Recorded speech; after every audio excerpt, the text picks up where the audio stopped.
Kerja apa? Gaji berapa? Belajar setinggi mana? Banyaknya soalan. Orang muda tentu stres kalau ditanya macam ni. Bagaimana orang muda sekarang ukur kejayaan? Dan apakah kejayaan yang dianggap tidak konvensional? Saksikan OMG.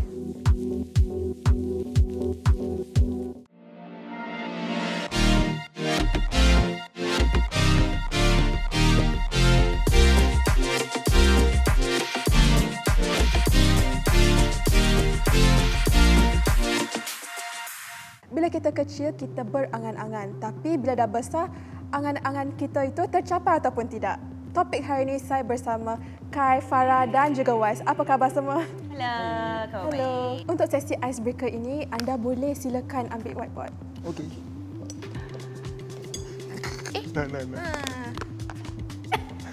Confused.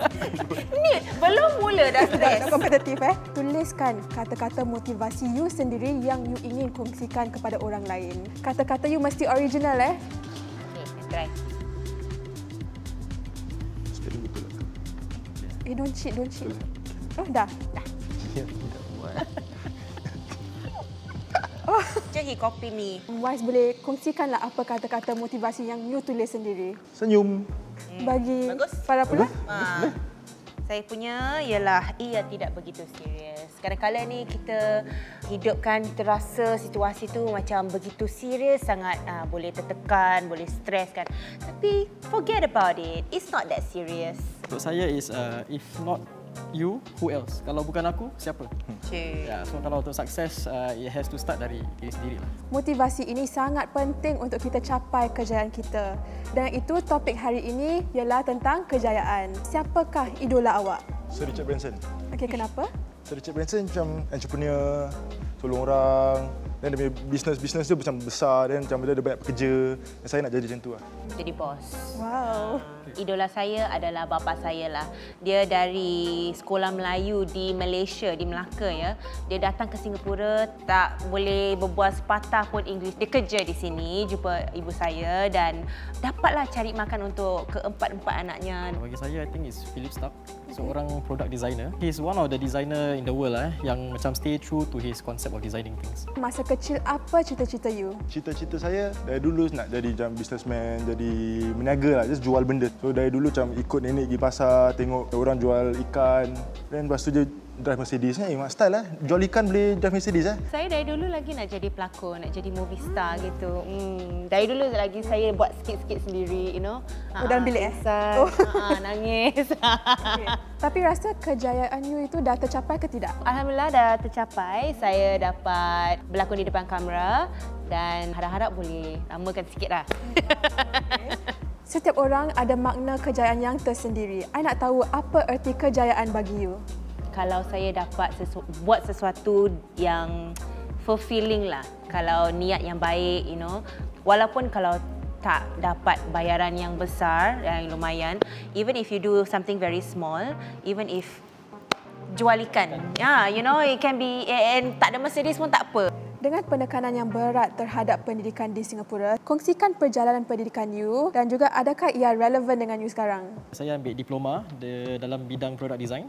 Lepas tu saya take another specialist diploma which is business design. Saya sekarang bekerja sebagai membuat robot untuk people with dementia, elderly care. Because it's a humanoid, so I'm in charge of the skin and stuff. Nak kata relevan sekarang tak juga, tapi it's more about the problem solving. Ya, tu yang kita ususkan lah dalam apa yang kita lakukan di kerja. Untuk saya, diploma in mechanical engineering, lepas tu degree in mechanical design manufacturing engineering. Saya tak pakai lah. Lalu sekarang saya bekerja sebagai seorang financial advisor, focusing on investments lah. Tapi I don't take it like a waste of time. I feel it's very important. My network, saya punya pendidikan. Pernah tak ibu bapa you mempengaruhi kerjaya you? Kalau memberi motivasi tu mempengaruhi, then yes lah. Mungkin dari Very segi supportive. keputusan you, so supportive lah Putusan apa? untuk menjadi seorang pelakon. Oh, suka. Oh, suka. Number one fan. Oh, dah faham. Okay. Ibu bapa saya kata apa yang saya choose jangan buang masa lah. Itu je. So kalau I like this, if I like this, go for it.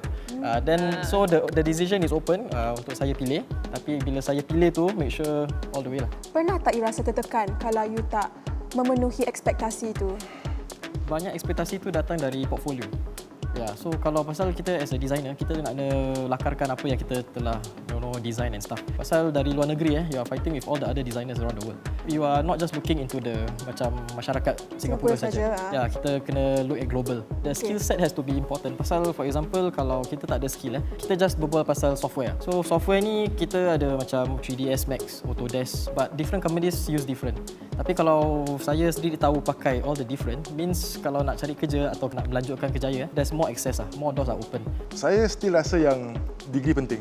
Dalam some industry susah nak masuk. Maybe your industry right now entirely different. Most jobs perlukan degree Tapi bila kat dalam, how high you want to go is skills 100% skills Dapatkan grade tu memang important, tapi it doesn't determine your path in life lah. Saya seorang freelancer kan, mestilah kekalkan relevan kan. Jadi kena buat video-video ke, menggunakan media sosial tu. Saya adalah the product, so I have to keep selling myself. Bagi Gen Z, wang bukan segala-galanya dan kebahagiaan tidak boleh dibeli. Betul tak? Saya setuju tapi tak setuju the last line. Dah tahu dah. Saya setuju the whole thing, then the last line like Okay, mungkin kenapa Kita appreciate the time spend with family, we appreciate our freedom. Kita okay untuk dapat 50,000 a year tapi kerja 8 bulan.